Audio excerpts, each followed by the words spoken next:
This is TradeFlow News, bringing you relevant news and insights from around the world. TradeFlow News, enabling trade for SMEs and economies worldwide. These are some of the key topics that we will be looking into in today's program.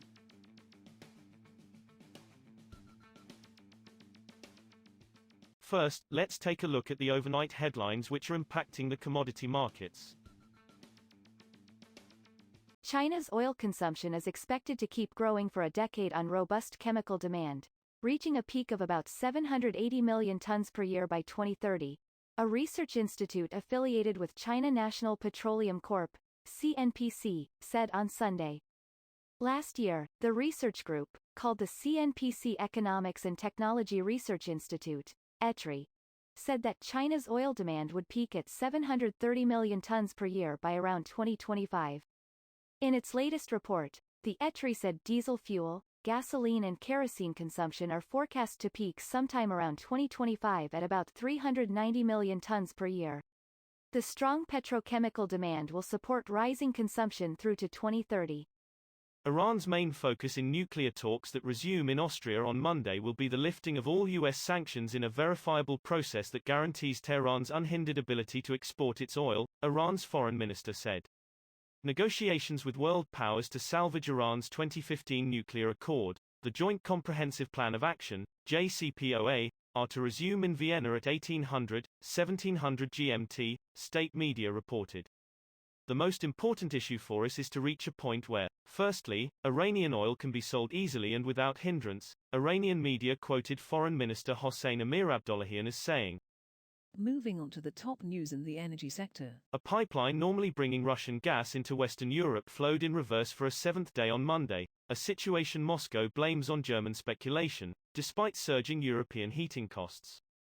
President Vladimir Putin said last week that Germany was reselling Russian gas to Poland and Ukraine rather than relieving an overheated market, pointing the finger at German gas importers for the reversal and rocketing prices.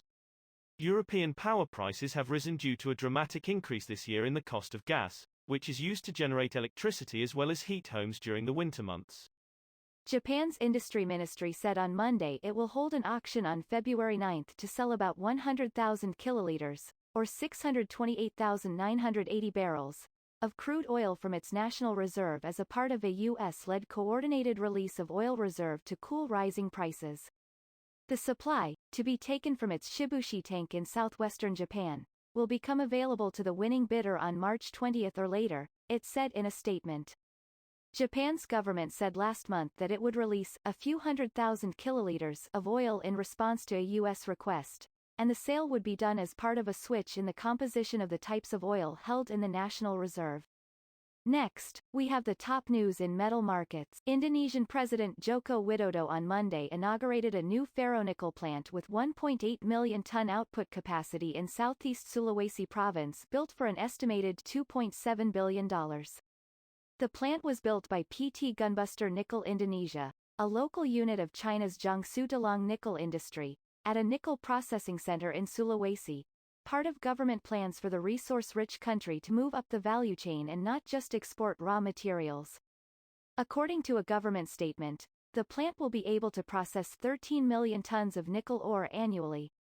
Chinese steelmaking raw materials fell on Monday as demand remained weak, with coking coal and coke prices tumbling more than 4%, while benchmark iron ore futures slipped after logging gains last week. Weekly steel production at China's major steel firms stood at 8.9 million tons last week, down 2.5% from a week earlier, data from Misteel Consultancy showed.